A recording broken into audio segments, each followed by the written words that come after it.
quais são os estágios dessa doença, assim? O que pode chamar a nossa atenção para a gente pensar em sífilis?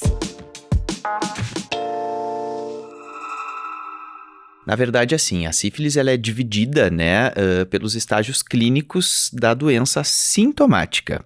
Mas por que eu falo sintomática? Porque é importante frisar que a maioria dos casos de sífilis são assintomáticos. Se a gente for pegar, assim, pacientes imunocompetentes, né, a maioria dos pacientes que têm sífilis, homens e mulheres, vão ser assintomáticos.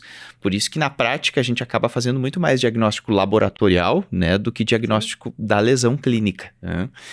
E aí, o que acontece? Quando a paciente, né, o paciente tem a lesão clínica, ela vai ser dividida em estágios. A gente tem a sífilis primária, que é aquele cancro duro clássico, né? É uma lesão é uma úlcera genital que tem bordos elevados, é uma úlcera firme, né, com bordos elevados.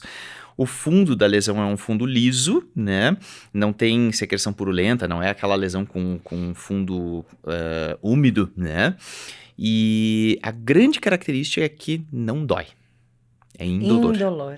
É indolor. Clássico do clássico. Mas às vezes, por ser indolor, às vezes a pessoa fala: será que é um pelo encravado? Será que eu machuquei? Será que cocei ali, né? Ou é aquela coisa, né? Como ela também some espontaneamente, Sim. né? Às vezes a pessoa pensa, então já tá sumindo, já tá desaparecendo, tá resolvido, Deve tá ser uma tratado. alergia. Exato. E aí Verdade. o que acontece é que depois disso, né, mais ou menos em torno de 6 semanas a 6 meses, é que vem a sífilis secundária, que aí já tem toda aquela espiroquetemia, né, e aí a paciente já tem aí aquelas lesões dermatológicas clássicas, né, que são as roséolas ou sífilides, que pega tronco, né, e vai se espalhando, né, e a grande característica da lesão dermatológica é que ela pega a palma de mão e planta de pé, né, então... Clássico dos clássicos das provas. Exato, exatamente. Maravilha. E aí, acontece alguma outra coisa se ela não é diagnosticada e tratada nessa fase secundária? Então, o que acontece, assim, as lesões, elas podem regredir, né, e elas acabam regredindo, às vezes pode até fazer algumas recorrências, né, mas elas regridem espontaneamente e entra o período de latência, né, que a gente chama de sífilis latente, que aí a paciente não tem sintoma nenhum, né, e às vezes pode ter alguma outra manifestação de secundarismo, né, uma muito comum que a gente, ginecologista, pode ver são aquelas lesões genitais elevadas, né? Que tem a base plana, assim, que a gente chama de condiloma plano, ou condiloma lata, né? Que volta e meia, às vezes, o pessoal atende, às vezes eu tenho uns colegas que atendem, nossa, eu não sei o que essa paciente tem, me manda foto, né? E aí, eu sempre pergunto, tem diagnóstico de sífilis? Tem resultado de exame de sífilis? Não tem.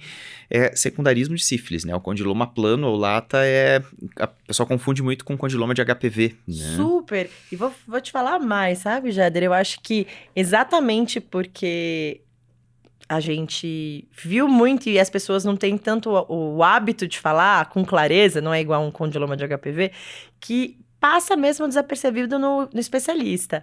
Então, talvez seja o tipo de imagem que vale a pena a gente estar sempre olhando. E mesmo quando eu estava montando algumas aulas, eu fui buscar imagens para poder colocar na minha aula, e tinha muito pouca coisa para a gente poder utilizar.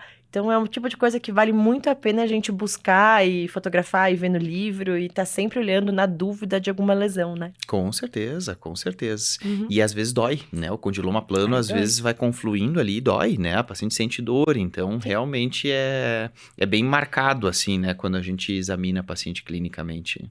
Então, passando aí o período de latência, ou mesmo no período de latência, a gente pode encontrar aí esse condiloma plano. E se Uhum. a gente não fez diagnóstico aí nesse período, tem alguma outra fase que a sífilis pode chegar? Sim, mas aí não são todos os pacientes, né? Cerca de 25%, um quarto dos pacientes Uhum. evoluem para sífilis terciária. Que aí realmente a gente tem aí, pode ter sífilis cardiovascular, né, que faz a ortite, pode ter goma, né, então Sim. assim, manifestações neurológicas, aí felizmente é 25% só dos pacientes, não são todos, Uhum. né, mas são complicações aí mais graves, né, que a gente pode ter. Ah, que a gente se preocupa também bastante em pacientes imunossuprimidos, né? Às vezes são esses que acabam evoluindo mais complicado. Eu lembro que a única sífilis terciária que eu vi, assim, pesada, tinha goma. E era um paciente que era imunossuprimidaço mesmo. E eu falei, nossa. isso existe, isso ainda existe. E a gente vê aí esse implemento de casos de sífilis por aí.